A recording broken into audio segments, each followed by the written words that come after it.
皆さんこんにちは。こちらは BOSE 501Z です。発売は1988年。当時の価格は11万8000円でした。小型のキューブスピーカーとシャドーベースボックスに分かれたユニークなシステムです。キューブスピーカーが作る間接音とシャドーベースボックスの豊かな低音によってコンサートホールの再現を目指したモデルです。今回はこのシステムを解析して BOSE の音の秘密を明らかにします。このモデルの主なスペックは次の通りです。キューブスピーカーの口径は 5.7 センチです。シャドーベースボックスの中に16センチ口径のウーファーが2個入る構成です。重さは7キロで厚みが17センチしかありません。薄型軽量のサブウーファーです。許容入力は BOSE らしいスペックです。ピークで 300W 入るシステムはそう多くありません。アクースティマス方式というのはウーファー前後の音をそれぞれ周波数を少しずらしたヘルムホルツ共鳴器に接続する BOSE 独自の方式です。今回はこの仕組みを詳しく解析します。これと類似のモデルに次がありました。見た目の割に高価なシステムでした。最初のモデルは85年に登場しています。91年に登場した PAM6 はアンプを内蔵していました。今回ご紹介するのは88年に登場した501Z です。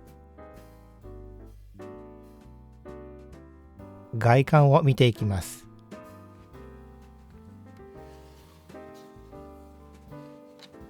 キューブスピーカーの裏側にダイレクトとリフレクティングの切り替えスイッチがあります。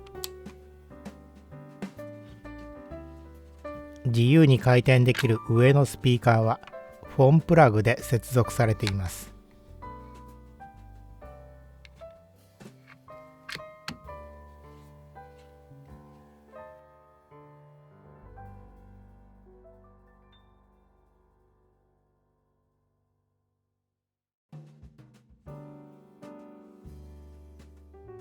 キューブスピーカーの口径はカタログスペックより少し大きい6センチです。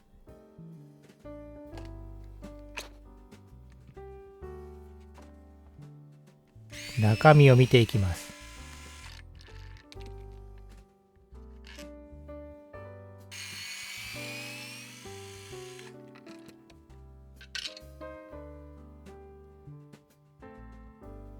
吸音材とコンデンサが見えます。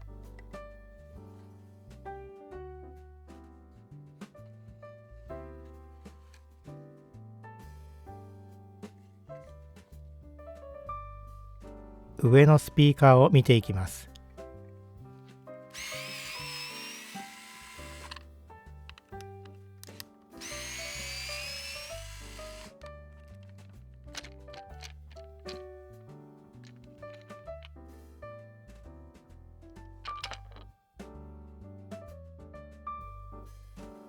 こちらは単純な血線です。回路はこんな感じです。スピーカーが直列になっていて、フォンプラグを抜くと接続が切れる仕組みです。リフレクティングのスイッチを入れると、下のスピーカーと並列にコンデンサが入るので、高い周波数がバイパスされて高音が減ります。単体のインピダンス特性を測ります。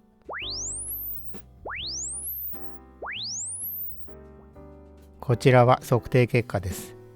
F0 が 440Hz の密閉型システムです。サブウーファーとつなぐには高すぎる値です。シャドーベースボックスの方を見ていきます。底面にスピーカー端子があります。左右の穴は共鳴管の出口です。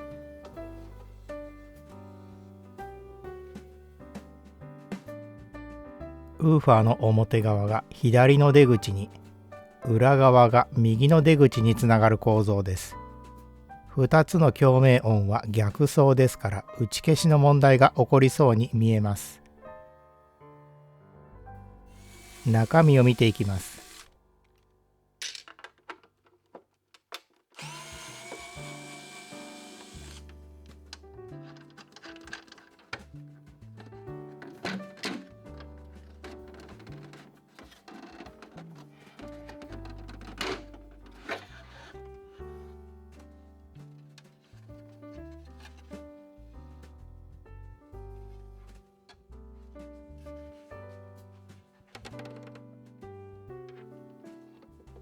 これは共鳴管の入り口です。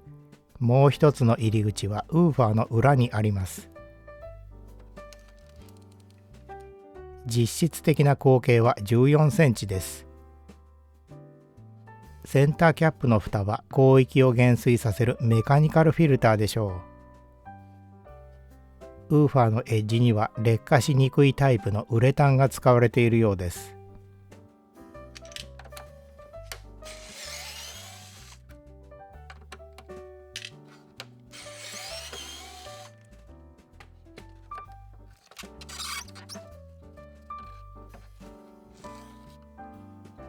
キャンセリングマグネットがカバーで覆われています。長いボイスコイルが使われています。ロングストロークに対応した設計のようです。ネットワークを見ていきます。同じ回路が2チャンネル分あります。ランプは坊主でよく見かける保護素子です。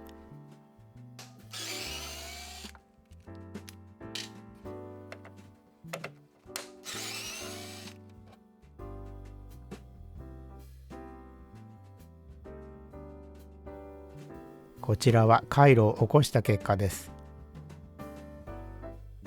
特定の帯域をへこませる回路を通って低音を減衰させてウーファーとキューブスピーカーに同じ信号を送り出しています。クロスオーバーフィルターは見当たりません。キューブスピーカーの方に過電流の保護回路があります。これによって 300W の許容入力を実現しています。こちらは抵抗負荷で測定したウーファーとキューブスピーカーの端子電圧です。回路図通り全く同じ特性です。出したいはずの低音を減衰させるところが奇妙ですが、右肩上がりの領域では位相が進みます。もしかしたら2つの共鳴の位相をずらして音の打ち消し問題を改善する意図かもしれません。この結果からするとシャドウベースボックスをサブウーファー単体として使うことができるし、キューブスピーカーを他のスピーカーと入れ替えても問題なさそうです。2つのウーファーを並列駆動してインピーダンス特性を測ります。こちらは測定結果です。共振点が2つあります。1つ目は 40Hz、2つ目は 85Hz です。アクースティマス方式はこの2つの共鳴で低音を増やす仕組みですが、果たしてその通り機能するでしょうか。次回はこのシステムの実際の音を測定した結果を見ていきます。